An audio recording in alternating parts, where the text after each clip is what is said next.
北区郑嘉里活动中心已经使用38栋，是里内长者共同的会议。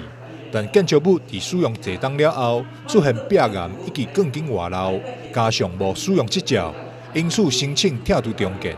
19日由市长黄伟哲主持动土典礼。动土开始，一鞠躬，开地平安迎亲这个。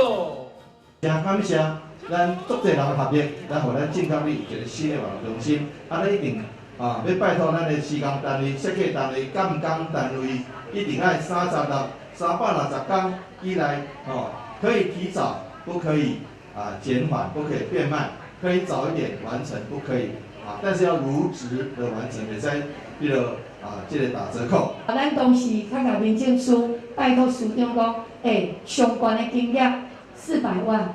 所以咱当然嘛感谢啦吼，咱的医生啊，拜托咱的市长，我们要真的感谢我们的市长吼，因为算吼，咱大面的啦吼，因为这个1楼现在我们是1楼半啦吼，1楼互咱做活动中心咱2楼是咱的办公的地方啦吼，我们这个未来要怎么使用，就等待我们市政府的规划吼。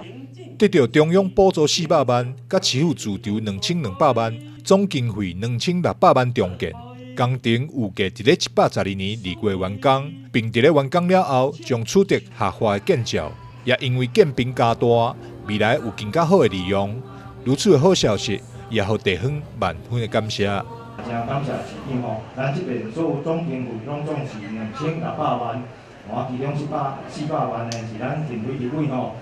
伫咧咱内政部甲咱斗相共争取来的另外呢2200是咱市长甲咱斗相共的。咱侪议员嘛，拢一直关心，一直关心。今仔日靠我度来顺利安尼来答应市长来答应，搁咱评委议员立法委员安尼伫中央争取，今仔靠我度。